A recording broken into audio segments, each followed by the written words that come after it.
என் அன்பு தெய்வ பிள்ளைகளே, ஆகார் ஒரு அடிமை பெண். அவள் தன் எஜமான் சாராளால் துன்புறுத்தப்பட்டாள். மனம் நொந்து பாலைவன பகுதியில் ஓடி போனாள்.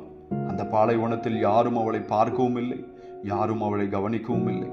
ஆனால் தேவன் அவளை பார்த்தார். ஆம், தேவன் உன்னை காண்கிறார். எப்படி தெரியுமா? நாம் மறைந்து போயிருப்பது போல தோன்றும் நேரங்களில், யாரும் புரிந்து கொள்ளாத வேதனையிலும் தேவன் எப்போதும் நம்மை கவனிக்கிறார். ஆம் பிரியமான தேவ பிள்ளைகளே, நீங்கள் அனாதையாய் உணரும் போது தேவன் பார்க்கிறார்.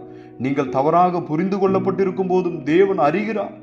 நீங்கள் கண்ணீர் வடித்தாலும் தேவன் அறிகிறார். ஆம் அருமையான சகோதரனே, சகோதரி, ஒன்றை புரிந்து கொள்ளுங்கள். நீ மறக்கப்படவில்லை, நீ மறக்கப்படவும் இல்லை. நீ மீட்கப்பட்டு இருக்கிறாய். அவர் உன் கூக்குரலை கேட்கிறார்.